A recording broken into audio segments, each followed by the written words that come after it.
estamos en el primer campo de concentración nazi. Estamos hablando del campo de concentración Dachau. Se dice Dachau, se escribe Dachau. Obviamente este es un lugar que merece mucho respeto. Aquí pasaron muchas cosas. Todo eso lo vamos a conocer a continuación.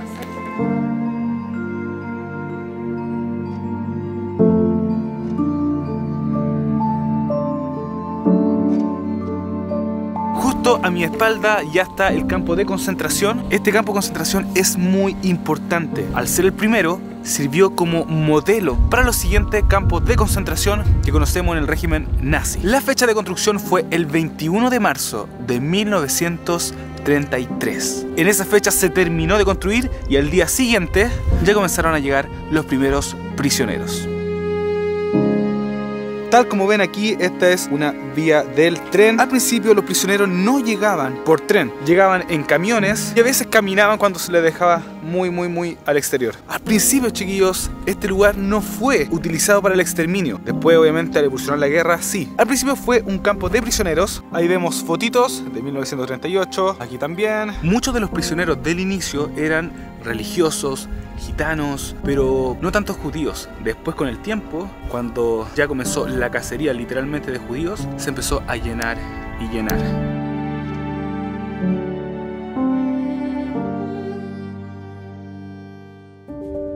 En la puerta principal dice aquí: el trabajo los hará libre. Ese es el primer mensaje que se puede observar al llegar a este lugar.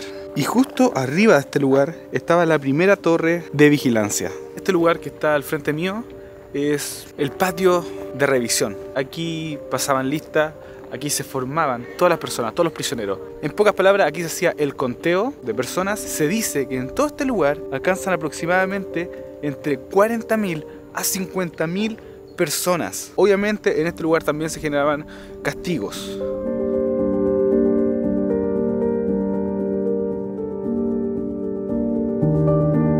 Se dice que por este campo de concentración pasaron hasta 200.000 personas. De esas 200.000, dice que más o menos, digo más o menos porque aún no se sabe exactamente el número, pero se dice que aproximadamente murieron a cerca de 41.500 personas. Al frente nosotros tenemos dos barracones, uno por allá, otro por acá. Aquí descansaban, entre comillas, los prisioneros, aquí estaban. Todo esto fue reconstruido en 1965. Incluso atrás de esto, detrás de esta construcción, podemos ver todos los cimientos de los demás barracones, que son muchos. Entremos.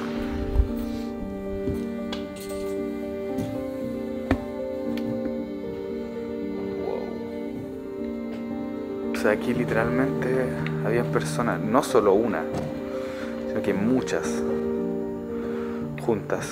Ahí estaban en 1933. Este lugar todavía en esas fechas no caía en el tema del exterminio. Aún eran prisioneros. Mira, aunque sea una reconstrucción, es impresionante porque en este espacio, aunque no fuera la misma construcción, estuvieron presentes muchas personas con muchas enfermedades también. Mucha gente sufría enfermedades, obviamente no se trataban del todo y terminaban muriendo a veces aquí mismo.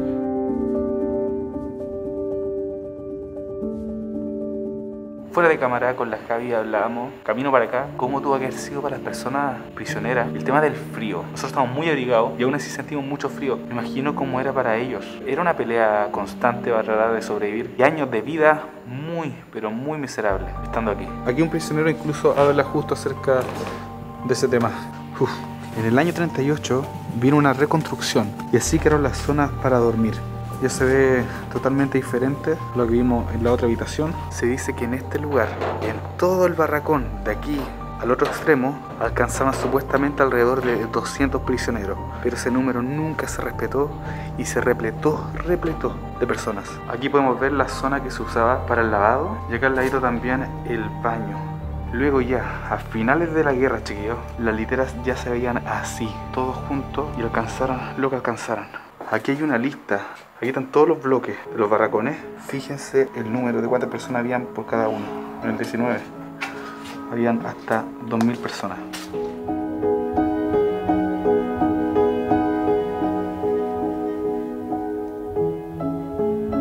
Así se veían los barracones en esa época. En cada una de estas, el promedio era de 1000 personas. Aunque se decía que era para 200, la realidad es que superaba mucho ese número. Entonces, qué impresionante. Si notan aquí, hay unos barracones que están conectados uno entre otros. En este sector, tal como ven, estaban los demás barracones. Aquí. Los que estaban interconectados eran una especie de enfermería, donde en realidad se hacían también experimentos en humanos. Entre los experimentos más notorios están las infecciones intencionadas de malaria, las pruebas de hipotermia, la tuberculosis, experimentos sobre altitudes, es decir que se ocupaba una cámara de descompresión, y también experimentos para probar nuevos medicamentos. Obviamente cientos de prisioneros murieron o algunos quedaron lisiados seriamente de por vida. Tal como se muestra en este plano, separaban los vagones según la enfermedad en experimento. Pero un punto muy importante, en uno de estos vagones se le obligaba a las mujeres prostituirse para así aumentar la productividad de los hombres en el campo. Oh.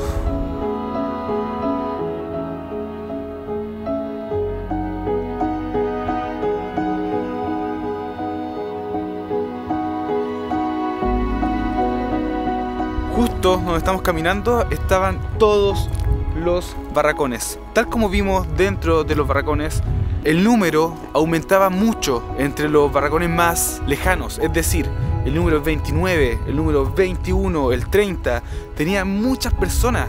Llegaban casi a las 2000 personas en un solo barracón. Eso es porque en los primeros números, ya sea el 1, el 2, el 3, eran básicamente prisioneros alemanes a los que se les acusaba por traición, pero ya más acá, como el barracón número 25, 30, estaban los prisioneros soviéticos o judíos, que se les consideraba como inhumanos.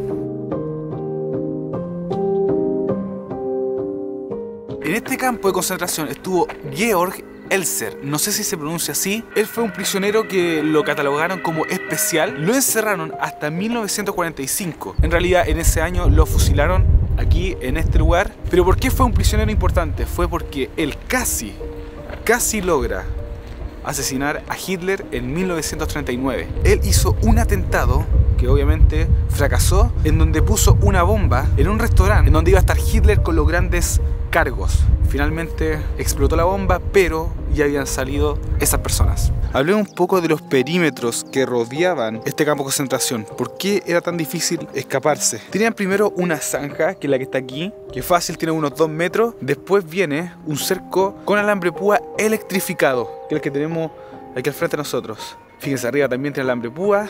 Y luego al otro lado hay un canal. Pero obviamente, sumado a todo eso, hay 7 torres de control, que son incluso las que se ven ahí a lo lejos, en donde obviamente tenían la orden de que si te veían tratando de escapar, te podían disparar y matar al instante.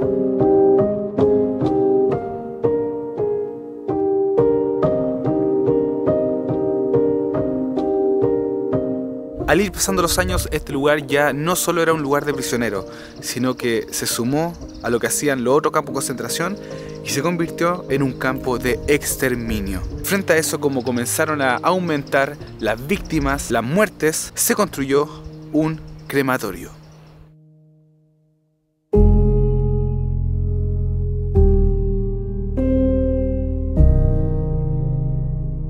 Aquí frente a nosotros tenemos el primer crematorio. Este fue construido en el año 1940. Aquí aproximadamente, chiquillos, se cremaron 11.000 cuerpos de prisioneros. Después este lugar obviamente no dio abasto porque siguieron incrementando el número de víctimas. Y se construyó el que tenemos ahí al lado, que es no solo un crematorio nuevo, sino que también una cámara de gas. Aquí se echaban los químicos para la cámara de gas. Después se cerraba, ahí también, y todo pasaba adentro. Eso sí, esta cámara de gas nunca se utilizó como cámara de exterminio masivo, pero obviamente sí murieron personas aquí, solamente que no fue, por ejemplo, como en Auschwitz, donde fue un exterminio masivo a otra escala. En realidad no existe registro de que no haya sido utilizada en exterminio en masa. Eso no quita que igual pudo haber pasado. Lo más probable es que sí y que no se mencionó, porque si no, ¿para qué hubiesen hecho esto? A continuación, esta imagen es un poquito fuerte, lo advierto desde antes. Aquí se ven personas muertas fallecidas en un estado muy lamentable, muy delgado los cuerpos, y bueno, después de eso eran cremados aquí mismo, en el edificio que vamos a entrar ahora. Esta foto es de 1945. Estas eran cámaras donde desinfectaban la ropa de los prisioneros fallecidos. Aquí entramos a lo que era la sala de espera. Aquí imagínense las personas que estaban a punto de entrar a la cámara de gas. Literalmente, aquí le decían de que iban a tomar una ducha y que era solo eso. Aquí, frente a nosotros, ya tenemos lo que sería la cámara de gas. Que aquí dice Browse Pad. Vamos. Quizás cuántas personas fallecieron justo en este lugar. Y supongo que por acá arriba también cae el gas.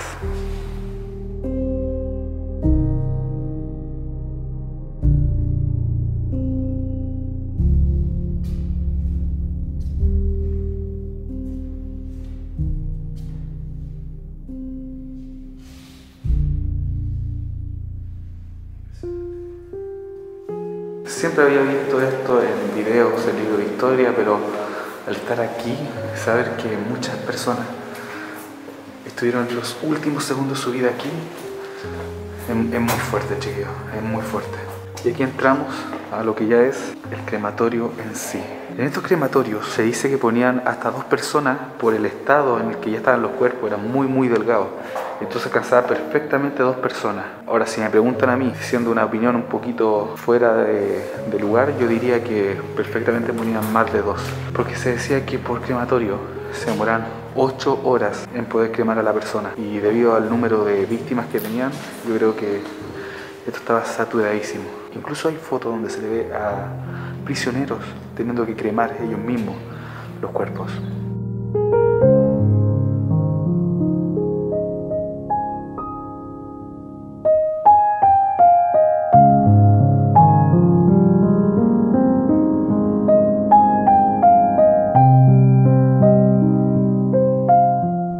Salimos recién del crematorio. Información adicional a eso es que aquí las personas no solo morían obviamente de enfermedades, de experimentos médicos que hacían, podían o morir en la cámara de gas, como también existían fusilamientos, lo ahorcaban, y también se mencionaba que la Gestapo venía aquí también a hacer sus tratamientos especiales, que en realidad eran asesinatos de todas formas. Todo eso, todo lo que estamos hablando, ocurrió justo en este lugar donde estamos caminando. Todo esto que ven aquí, todo lo que están con símbolo negro, eran los campos de concentración. Estos son subcampos que también existieron cuando estaba muy saturado esto. Wow. Miren, en esta foto podemos ver claramente cómo era el campo de concentración antiguamente. Esta foto es cuando ya comenzó a ser liberado, cuando ya llegaron las tropas americanas. Las torres se mantienen tal como están hoy en día. Está muy parecido a lo que encontramos hoy en día acá. Allá está el campo de concentración. Incluso ahí aún se ve una torre de control. Pero al lado tenemos una fábrica. Muchos prisioneros venían a trabajar a la fábrica, algunos también lo utilizaban para hacer carreteras. Es más, algunos terminaban cerca de Dachau trabajando en fábrica, ya sea para uso militar. Literalmente lo usaban hasta que ya no pudieran dar más. El 26 de abril de 1945, cuando las tropas americanas ya se comenzaron a acercar aquí, a Dachau, ese mismo día en la mañana los soldados alemanes volvieron a hacer una atrocidad. Sabiendo que ya les quedaba poco tiempo, comenzaron a asesinar a muchos prisioneros, pero dentro de ello tomaron a 7000 personas y se fueron caminando aún más lejos a una ciudad al sur. Esa marcha fue denominada la Marcha de la Muerte, porque persona que se iba quedando atrás, persona que se sentía cansada, simplemente le disparaban.